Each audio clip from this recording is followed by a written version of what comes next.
Hi. So Anil Ravipudi గారు అదే విధంగా పవన్ కళ్యాణ్ గారి కాంబినేషన్ లో ఒక సినిమా ఉంటుందని టాక్ నడుస్తుంది. సో వీళ్ళిద్దరి కాంబినేషన్ వర్కౌట్ అవుతుంది అనుకుంటున్నారు.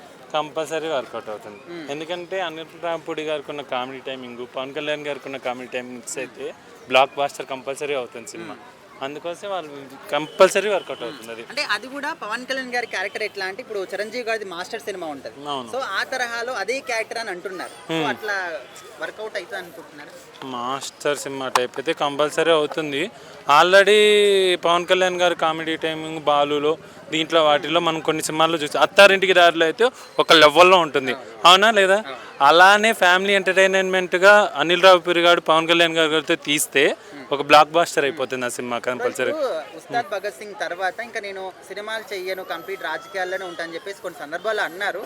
సో మళ్ళీ సినిమాలు ఆ నిర్ణయం మార్చుకొని మళ్ళీ సినిమాలు చేస్తున్నారు కదా. ఇంకా 2 సినిమాలకి వర్కౌట్లో జరుగుతున్నాయి, ఈ డిస్కషన్లో జరుగుతున్నాయి.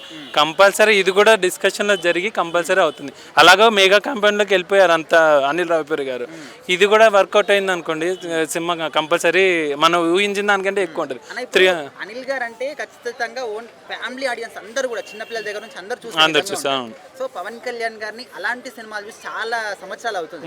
ఓజీ సినిమా కూడా ఒక టైప్ ఆఫ్ పీపుల్ మాత్రమే. అట్లాంటి సినిమా వస్తే ఆ థియేటర్ల దగ్గర జనము ఎట్లా ఉంటుందని మొత్తం కంప్లీట్ గా. మీరు రీసెంట్ గా వచ్చిన అనిల్ రావిపూడి గారి సినిమా ఇది సంక్రాంతికి వచ్చిన ఎట్లా ట్రాక్టర్లు వేసుకొని మాది ఆంధ్ర సైడ్ అందరు ఎలా వచ్చారో పవన్ కళ్యాణ్ గారికి మొత్తం అన్నీ వస్తాయి, బండ్లే వస్తాయి, కార్లు అన్ని థియేటర్లు అన్నీ ఫుల్ అయిపోయి బ్లాక్ బాస్టర్ అయిపోతుంది. అదనమాట. అట్లనే ఉంటుంది సినిమా.